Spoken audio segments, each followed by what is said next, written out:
तर good morning मित्रांनो, welcome back to my blog. सकाळी उठून आधी गेलो स्टेशनावर, कारण दंपती येणार होता माझा मित्र. मग त्याला घेऊन आलो घरी आणि मग मी बसलो जेवायला. जेवून पप्पाने काढली रिक्षा आणि आम्ही निघालो डायरेक्ट फिरायला पॅगोडाला. इकडे जवळ पोहोचलो तर आम्हाला दिसला डोम. मग आम्ही पोहोचलो लगेच तिकडे आणि गेलो आतमध्ये. आतमध्ये बघितलं तिकडे चालू होती डोमची पेंटिंग. आम्हाला जायचं होतं डोमच्या आत, तर आम्ही थांबलो इकडे वेटिंग एरियात. मग आमचा नंबर आला तर आम्ही आत गेलो. तिकडे बोले 10 मिनिटं मेडिटेशन करायचं आहे. मंत्र सुरू झाले आम्ही लागलो हसायला, तर आम्हाला लावलं एकूण हकलून. मग आम्ही पोहोचलो दुसऱ्या जागेवर, म्हणजे डिजिटल म्युझियम बघायला. मग म्युझियममध्ये शो वगैरे बघितला आणि गेलो घंटा वाजवायला. घंटा वाजवून आम्ही केला पॅगोडाला बाय आणि गेलो दुसऱ्या जागेवर, म्हणजे वेलिंगटनला. इकडे बघितला बोंबील वगैरे सुकट टाकलेले. पोचल्यावर बोललो जरा चर्चला जाऊया. तर रस्त्यात भेटले आपल्याला काका लोक इकडे जाले शिवत होते. मग चर्चमध्ये पोचलो आणि केला माऊलीचं दर्शन आणि जरा वेळ इकडेच बसलो. मग निघालो आम्ही दुसऱ्या स्पॉटवर, जे हाईटवर आहे जरा.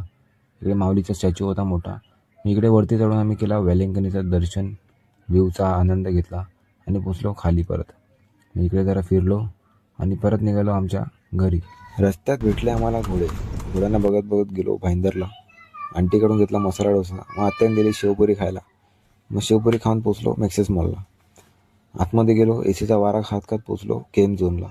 गेम झोनमध्ये गेलो, गेम्स वगैरे बघितले, पोरांना खेळताना बघितलं, पण आम्ही काय खेळलो नाही. पुढे बघितलं ते इकडे होता हॉरर हाऊस. हॉरर हाऊसचा भूत बघितला आणि माझी फाटली. मग गेलो डायरेक्ट महादेवाचे दर्शन करायला. महादेवाचं दर्शन केलं आणि निघालो जेवायला. मग दुकानात जाऊन घेतलं चायनीज आणि बसलो खायला. चायनीज खाऊन परत निघालो फिरायला. तर मित्रांनो, आजच्यासाठी एवढंच. भेटूया परत नेक्स्ट व्लॉगमध्ये.